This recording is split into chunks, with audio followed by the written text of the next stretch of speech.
Picture this. It's the 1960s. You walk into a university lab. A guy in a white coat, looking very official, tells you you're part of a study on memory. Simple enough, right? Your job is to sit in front of a big, scary-looking machine with a bunch of switches. In another room, there's another person, the learner, hooked up to electrodes. Every time the learner gets a question wrong, you have to flip a switch and give them an electric shock. The shocks get stronger with each wrong answer. You can hear the person in the other room yelping, then screaming, then begging you to stop.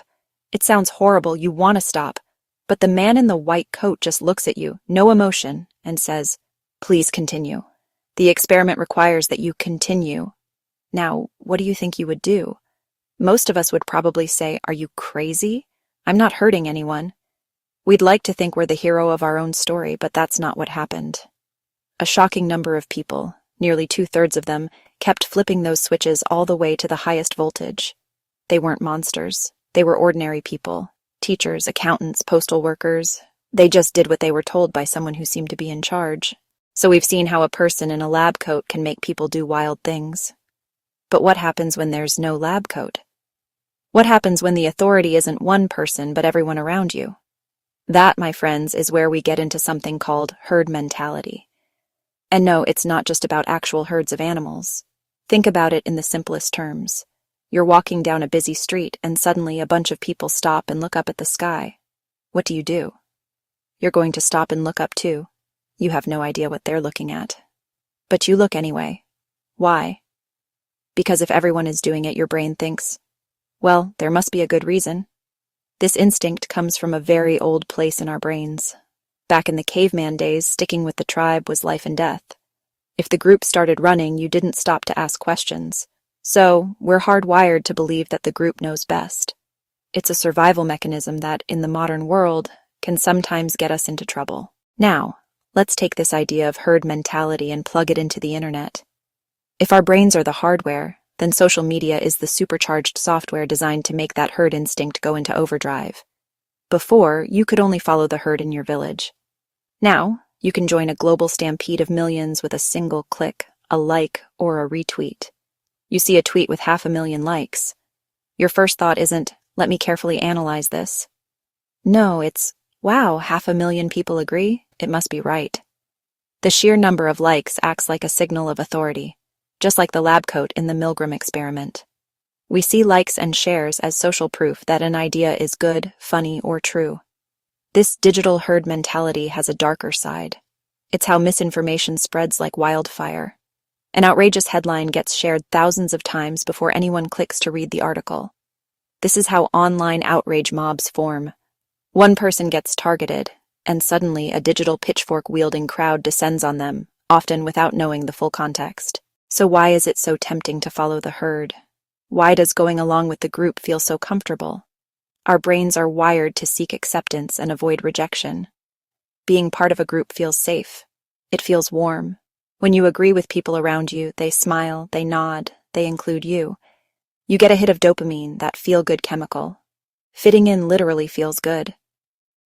On the flip side, going against the group is scary. It feels dangerous and isolating. The fear of being ostracized is one of our deepest and most powerful fears.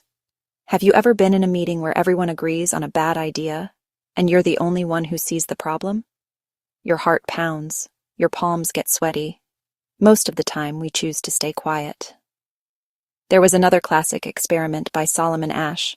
He showed participants a line, then 3 other lines, asking which matched. Only one participant was real. The rest were actors deliberately giving wrong answers. Over and over, the real participant would start to doubt their own eyes and agree with the group. The comfort of belonging can be more persuasive than evidence right in front of our faces. History is packed with stories about what happens when the herd follows the wrong leader. These aren't abstract ideas. They're actual moments where blind obedience led to unimaginable suffering. When we look at the darkest chapters, the Holocaust, genocides, witch trials, we see the same pattern. It wasn't just evil leaders. It was ordinary citizens who went along, stayed silent, or actively participated. In Nazi Germany, millions got swept up in nationalistic fervor. Propaganda posters, rallies with thousands chanting together, and intense social pressure created powerful herd mentality. People with doubts were too afraid to speak up, worrying they'd be branded as traitors. They saw neighbors and friends going along and thought, if everyone's doing it, it must be right. You don't need extreme examples to see the danger. Think about the 2008 financial crisis. For years, bankers, investors, and homeowners all believed housing prices could only go up. Anyone who questioned this was seen as foolish. The group's belief ignored all warning signs. When the bubble burst, the entire global economy crashed because everyone had followed the same path off the same cliff. For every story of a crowd gone wrong, there's also a story of someone who dared to stand apart. These are people who, when the herd was stampeding, stood their ground and said, "No, this is not right." Think of Rosa Parks in 1955. The law, the driver, and social custom, the entire herd of her time, demanded she give up her seat. It would have been easier to obey, but she quietly refused. Her no wasn't loud or violent, but it was powerful. It sparked the Montgomery bus boycott and became pivotal in the civil rights movement. She wasn't an authority figure, just an ordinary person who decided her dignity mattered more than conforming. During World War II, the entire French village of Le Chambon conspired to save thousands of Jewish refugees. While neighbors collaborated and authorities demanded compliance, they listened to a higher moral law. These stories teach us that resistance doesn't require a superhero. It starts with one person making a conscious choice to act on their beliefs. These acts create ripple effects, showing others that resistance is possible. They give others courage to join them, creating a new, better herd to follow. They prove that the power of the crowd can be broken by the conviction of a single individual. How do we become like Rosa Parks or the people of Le Chambon? It comes down to having a strong, well-defined personal moral compass. Think of it like an internal GPS. In life, you'll face confusing situations. The crowd yells, "Go left," while authority orders, "Go right." Your moral compass helps you find your true north, regardless of external noise. A moral compass isn't something you're born with. It's built piece by piece from your experiences, beliefs, lessons learned, and values you choose to live by. Building it requires asking tough questions. What do I truly believe? What are my non-negotiables? What lines will I never cross? You must define these for yourself. Once you know your values, you must practice using them. It's like a muscle. If you don't use it, it gets weak. Start small. Choose honesty when lies are easier. Defend someone being treated unfairly. Each time you choose values over convenience, you strengthen your moral compass. You're calibrating your inner GPS, so when a big moral storm comes, you can rely on it to guide you through. Knowing your values is the first step. The harder step is learning to use your voice to express them. It's one thing to know something is wrong, another to speak that truth out loud. The world today is incredibly noisy. Social media, 24-hour news, endless opinions shouted from every direction. Finding your voice in this avalanche can feel impossible. Finding your voice starts with learning to be quiet and listen to yourself. You must carve out moments of silence to disconnect from the digital herd and check in with your own thoughts. Using your voice doesn't mean being the loudest person in the room. Some of history's most powerful voices were quiet and calm.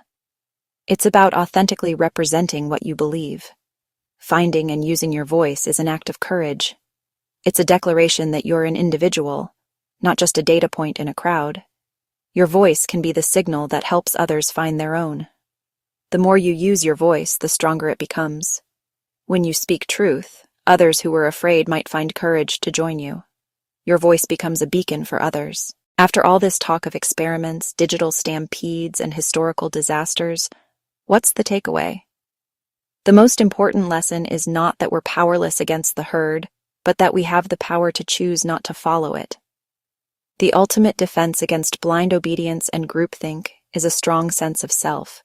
It comes back to knowing who you are, what you stand for, and why. In a world constantly trying to make you like everyone else, the most rebellious thing you can do is be unapologetically yourself. When you have solid self-knowledge, you're less likely to be swayed by shifting opinions or authority pressure. The goal isn't to disagree with the crowd just for the sake of it.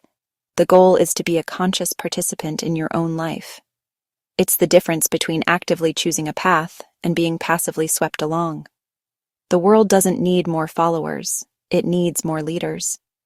True leadership is the courage to lead yourself according to your own principles. It's the quiet strength to stand by your convictions, even if you're standing alone. When you know who you are and lead with your own truth, you do more than save yourself from the herd. You become a beacon for others, showing them there is another way. That is the power of one. This video is brought to you by Organarchy, a Sun Spectrum media production.